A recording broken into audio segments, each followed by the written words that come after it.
Dear students, in this video we are continuing with the sums of exercise 2.5.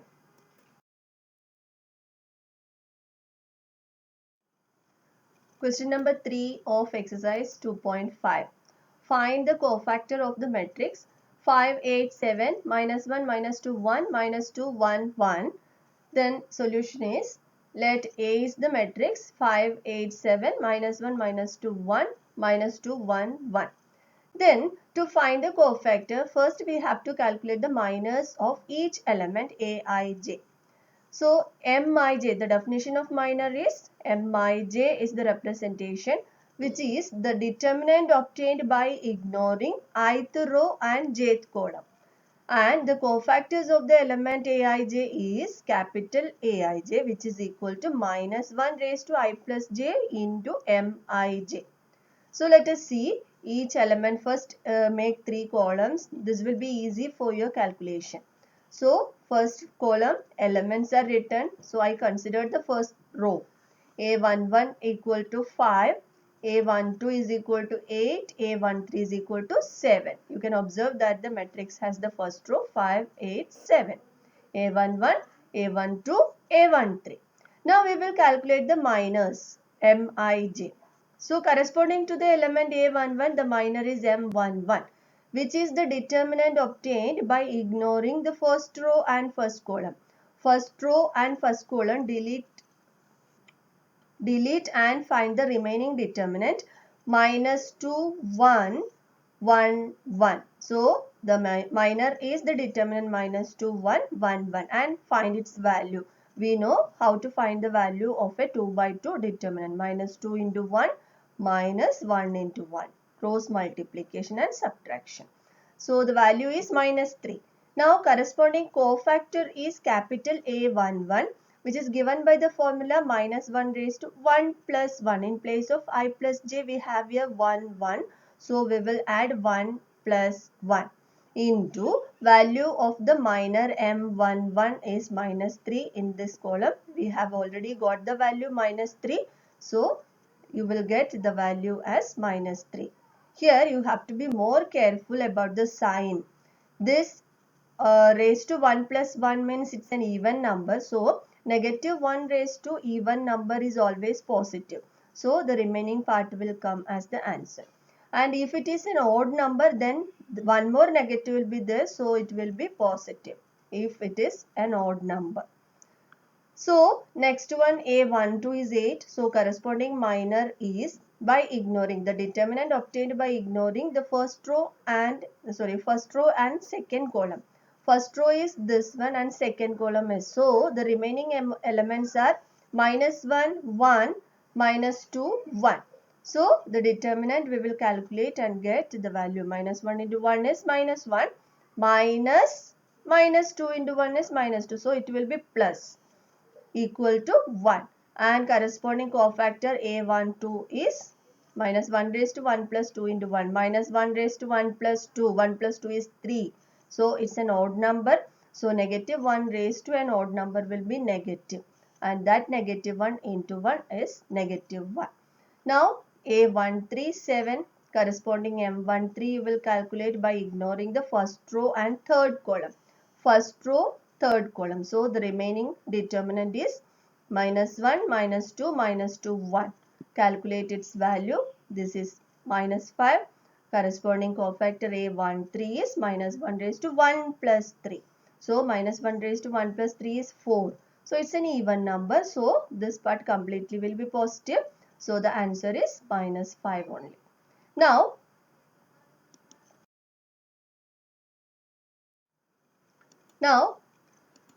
elements for second row elements A21, A22, A23.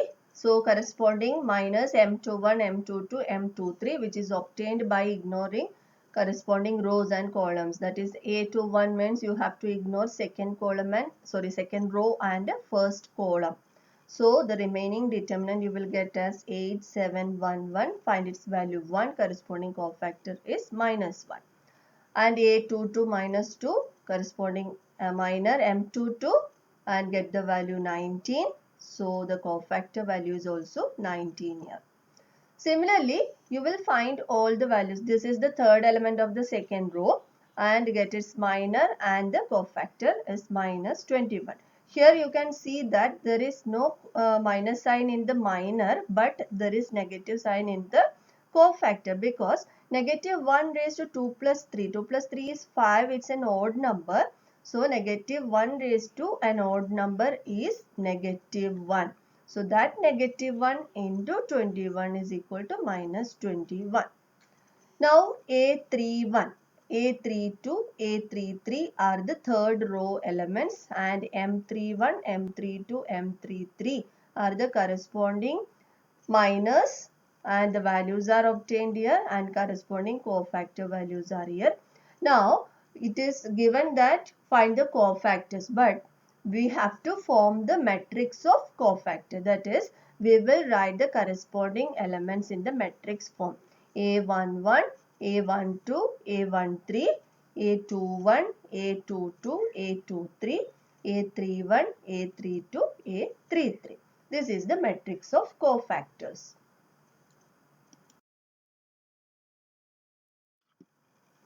Now, next question, question number 4. Find the adjoint of the matrix.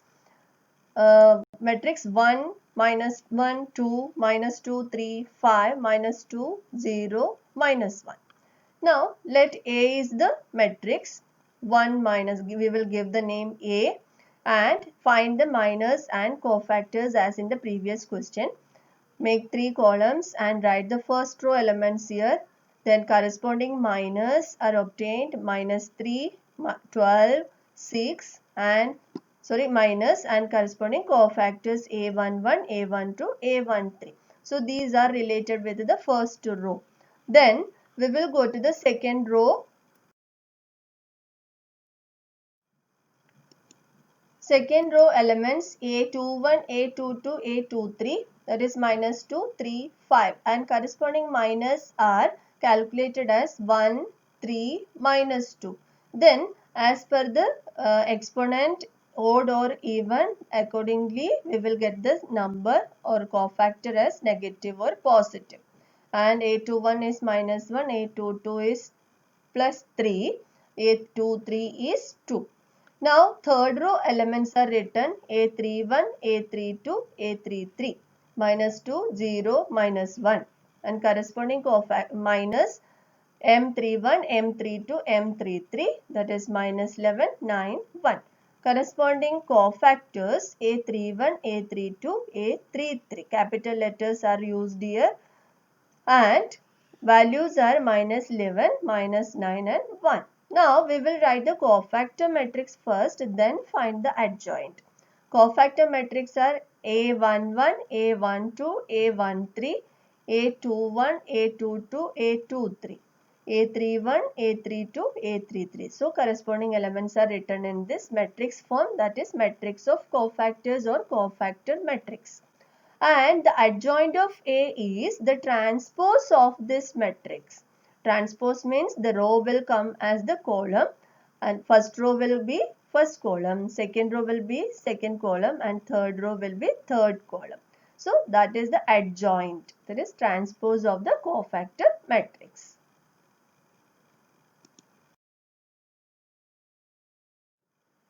Question number 5. Find the inverse of the matrix 1, 2, 3, 0, 2, 4, 0, 0, 5 using adjoint method. First give the name. A is the matrix 1, 2, 3, 0, 2, 4, 0, 0, 5. Then here before finding the inverse, we have to check whether the necessary condition for the existence of the inverse of a matrix is satisfied or not. Here the necessary condition is determinant of A not equal to 0. So first we have to calculate the determinant value. So determinant, be careful in writing the symbol of the determinant. This is matrix and this is determinant. So determinant 1, 2, 3, 0, 2, 4, 0, 0, 5. And the determinant calculation of or determinant of order 3 calculation we already learned in 11th standard. So the first one, 1 into 2 into 5 minus 0 into 4. 2 into 5 minus 0 into 4. Minus 2 into, ignoring this column and row, we will get 0. 0 into 5 minus 0 into 4. Third term, 3 plus 3 into 0 into 0 minus 0 into 2. So we will get second and third term completely will be 0. First term we will get 2 into 5, 10. So the answer is 10. And here the determinant of A is not equal to 0 means the matrix is non-singular. For a non-singular matrix, the inverse exists. So we will conclude inverse exists. Now we will calculate the inverse by following steps. First, we will find the adjoint. We know how to find the adjoint by following these all steps. Elements written corresponding minors and then corresponding cofactors. So the cofactors are obtained 10, 0, 0 for the first row elements. Then, now the second row and third row elements are considered. Second row elements A21, A22, A23 corresponding minus M21, M22, M23 and cofactors A21, capital A21, A22, A23 and which are obtained minus 10, 5, 0. Now the third row elements A31, A32, A33 and minus M31, M32, M33 corresponding cofactors A31, capital A31, A32, A33. The values are 2, minus 4, 2. First we will form the cofactor matrix. First row cofactors, second row cofactors and third row cofactors. And the adjoint is the transpose of this cofactor matrix. So the first row will be first column. Second row will be second column and third row will be third column. Okay, 2 minus 4, 2. And this is the adjoint. Now we have to use the formula of inverse. Now from the adjoint of A, we will get inverse of A using this formula 1 upon determinant of A into adjoint of A. Determinant of A we have already got, that is 10. So 1 upon 10 into adjoint of A is the inverse of the matrix A. Sometimes you can take this 1 upon 10 inside the matrix also. That time you have to multiply this 1 upon 10 with each and every element of this matrix. Otherwise you can keep it outside the matrix. Then next part is application of matrices. The main application we can use here is we can solve a system of linear equations using this matrices. Now we will consider the general form of the system of linear equations. A1x plus b1y plus c1z is equal to d1 and a2x plus b2y plus c2z equal to d2. Third equation a3x plus b3y plus c3z is equal to d3. Now these equations can be represented in matrix form as Ax equal to B, where A is the coefficient matrix. That is, in each term there are coefficients. Coefficient of x in the first term A1, A2, A3 in the first column and coefficient of y in the second term, that is B1, B2, B3 formed as second column and coefficient of z, that is C1, C2, C3 in the third column. And x is the matrix of variables x, y, z, but it should be a column matrix. Then the last one B is a constant part, the matrix of constants, that is D1, D2, D3. So if in the equation sometimes D1 will be given in the left hand side. So for forming this system you have to take this left hand side constant D1 to the right hand side, then form the matrix B. That will avoid the mistake in taking the sign. Now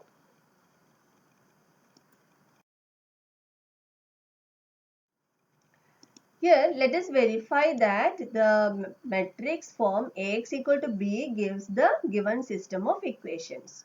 So, Ax equal to B means A is written the matrix of coefficients and X is the column matrix of the variables and B is the column matrix of the constant part, that is the RHS part.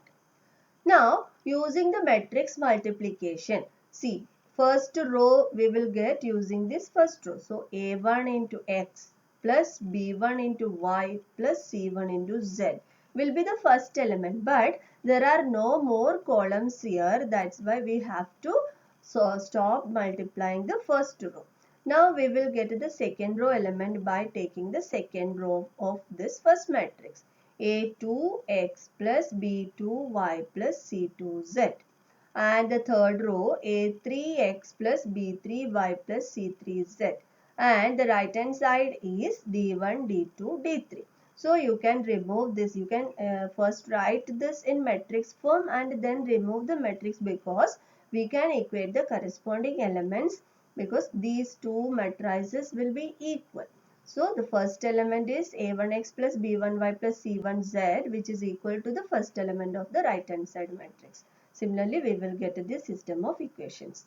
So we can use the matrices for solving this system of linear equations using this matrix form Ax equal to B. Now there are two methods to solve these equations using matrices. They are method of inversion and method of reduction. First one, method of inversion.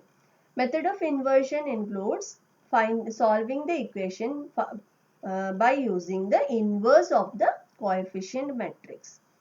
So let us consider Ax equal to B, that is the matrix form of the system of linear equation. So when you get the system of linear equation, you will convert that system in this matrix form. Now pre-multiply A inverse. Pre-multiply means we will multiply to the left of A, because we need X as it is. We know how to multiply, where to multiply A inverse if A to be removed, or A to be replaced by I, or A to be reduced to I. So we will pre-multiply A inverse in the left and right. Then Ix equal to A inverse B X. Ix is nothing but X only. I is the identity matrix. So I into X is X. X is equal to A inverse B. That means we can find the values of X. X means the matrix of variables X, Y, Z. So we can find the value by using this matrix multiplication A inverse into B. But to get the value of this, to get the matrix A inverse, we can use any of the method that we have already learned for the inverse, that is either elementary transformation method or adjoint method. So after finding A inverse, we can multiply that A inverse with B and compare the corresponding terms. You can solve X, Y, Z.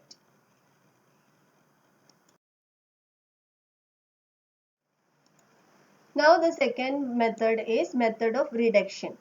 Here first we will convert the given system of linear equation in the matrix form as Ax equal to B. We know how to write this. A is the coefficient matrix, X is the matrix of the variables X, Y, Z, and B is the constant part which is in the right hand side.